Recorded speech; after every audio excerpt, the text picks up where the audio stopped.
Today I wanted to talk a little bit about Monday's jiu-jitsu training. So today we had a full class. There was a ton of people there, a ton of white belts. So we went through a lot of basic training, you know what I'm saying? A lot of hip and knee and a lot of passing the guard. You know what I'm saying? A lot of simple stuff like that. And today was one of those days where, because of the amount of white belts there, it was a little awkward, I would say. But, these guys are still learning and they're still growing. So, the level of awkwardness is okay. There's always room for that kind of awkwardness just because, when you're learning, that's what's going to happen. These guys really don't know how to use their bodies yet. You know what I'm saying? And some of us, even when we're learning newer moves, it's the same kind of thing where, not necessarily comfortable yet with a lot of the movements. Like I'm still new too. Like I've only really been doing this for about a year now, so it's not like I've been doing it for such a long time to where I'm proficient in it. I'm not, nowhere close, and usually after jujitsu, I like to hit the gym and, get some weights in. Today was back and biceps, so I did like bicep curls with and I usually superset a lot of my bicep curls with either standing single curls or something to that degree. I'll do cable pulls, or I'll do the regular bar curls and I'll just superset with it. I usually get to the gym pretty late and I gotta wake up pretty early for work, so I try to superset just so I could get that workout in. But I want to show that it is possible. I get up for work super early. I'm up at like, usually 7 o'clock, sometimes 6 o'clock, 6 a.m. and I have to be there, so it is possible. I do jujitsu at 6 in the afternoon. After that, I get out. Usually around 8, classes are starting to get bigger now, so there's a lot more people coming in. So we usually get out pretty late. We get out at like 9 sometimes, and then I'll hit the gym for like 9:30. You know what I'm saying? Maybe get there 10:30, and I'll be there another hour, hour and a half. So my days are pretty full. They start out at 6, and then they end at usually 11 is when I usually get home. Like right now, it's 12 o'clock, and I'm making this video. You know what I'm saying? Just to give you an idea. But I'll probably end up going to bed at like 2, get about like 5 hours of sleep, maybe 4 hours of sleep. Sometimes I get home early, so I'll take a nap. And then on Sundays is usually my rest day. So on Sundays, I'll usually sleep pretty late, sleep till like 10. But, your body builds this like memory to where like at 8 o'clock, you start waking up, tossing and turning, ready to do something, get the day started. So usually it doesn't play out the way it is. But, it's not something that I complain about. It's just how it is. But today at jiu-jitsu, at the end of every class we roll. We did a lot of drills today, and at the end of every class we roll. And now we're getting to a point where everyone's pretty much starting to find their game and attack a lot. It becomes less offense and more it becomes less defense and more offense. He's trying to attack, and even when he passes certain, moves, let's say you put an armbar on him and he's able to break out of the armbar, there's usually a wrist lock or something that comes right after that. You have to expect that these guys are starting to get better and they're starting to get tougher, so it's starting to get fun. It's starting to get more fun, even the kickboxing now. The kickboxing is starting to get fun because I'm no longer this awkward dude in the gym anymore. You know what I'm saying? I have an idea of what to do, and my body's getting used to being able to do it and getting familiar, you know what I'm saying, with the moves. So now it's like it's becoming super fun. Like, but today I did kind of hurt my knee a little bit.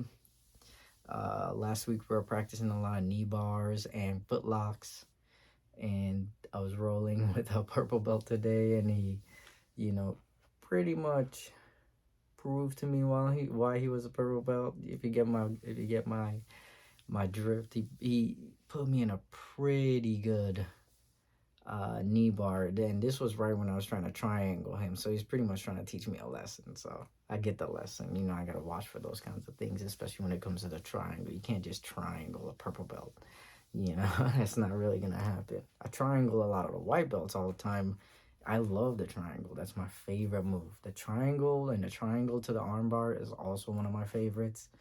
You know, I like the Dars, and I also like the knee bar and the foot lock, but I'm usually too afraid to use those things on a lot of the white belts, and I'm usually too afraid to use them on any other guys too, because wrong if you if you move the wrong way, there is a defense for the knee bar, but if you turn the wrong way, it could be detrimental to the knee. So I personally don't practice it too much. You know, I mean, I have no choice, and when I have no choice, I do practice it. But majority of the time, I'm trying to triangle you, or I'm trying to put you in an arm bar or something like that, because that's kind of my game. I like the triangle and the reverse triangle, and I like, all the different triangle chokes. I think there's like an arm triangle and a leg triangle. There's a ton of them, and I love them. They're my favorite. But my knee is hurting a little bit, but nothing that a day off, you know what I'm saying, won't help. But yeah, today was a good day. Nothing really crazy. You know what I'm saying? It was fun. You know what I'm saying? It's fun to see the guys grow, and it's fun to see how far we've come now. You know what I'm saying? It's pretty cool. And my teacher, I trained at Unchained MMA and Fitness right here, right? My teacher's a good guy. He used to be a professional fighter. And he, from what we've heard from a lot of the people around in the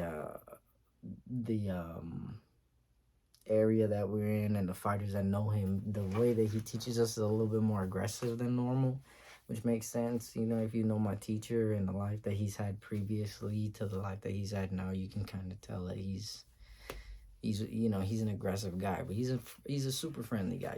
You kind of just have to he takes some getting used to, but he's a good guy. Deep down inside, he's a good guy. He's just a little bit rough. He's a little bit rough, you know what I'm saying? But he's a really good guy. But yeah, tomorrow I have work, and then after that I'll probably hit the gym. And then Wednesday we have another jujitsu class. So Wednesday I'll probably make another video, and I'll give you an update on how that goes. I'm gonna try to incorporate in these videos little snippets of us training and stuff like that. You know what I'm saying? When it comes to training, when I get there, I'm not really trying to record anything, unless we're rolling or anything like that. While we're training and stuff, we're usually just kind of focused on the lesson. I'm not trying to set up a camera and everything like that. But I'll try to get more footage of open mats and everything. You know what I'm saying? Just to kind of show you guys and give you guys an idea of what we're doing. And again, I'm just a normal dude. You know what I'm saying? I have a normal life. I work a normal job. There's nothing extraordinary, And I'm just trying to show you that, you don't have to be. If you want to change, you can. If you want to become better, you can. If you want to do jujitsu, go do jujitsu. You want to do mixed martial arts, go do mixed martial arts. You know what I'm saying? Take a chance, jump. You know what I'm saying? It's nice to look before you leap, but sometimes you just gotta leap. Certain things you may not even have to look. You can kind of predict the outcome because it's mostly just based on you. What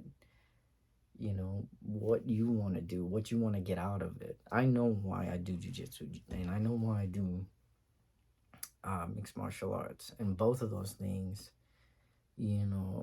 have impacted my life positively in a very big way. You know what I'm saying? So I owe a lot to those things, and that's kind of what I want to do. I kind of want to, kind of in the age of men's mental health and everything like that, where it seems like it's men's mental health isn't really taken seriously.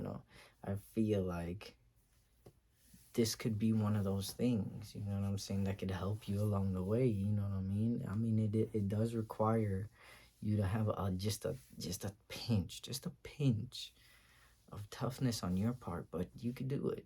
You could do it. You could do it. I am not a tough guy. You know what I'm saying? There's nothing about me that screams tough. I'm just, again, your everyday dude. But this is something I've always wanted to do, and something I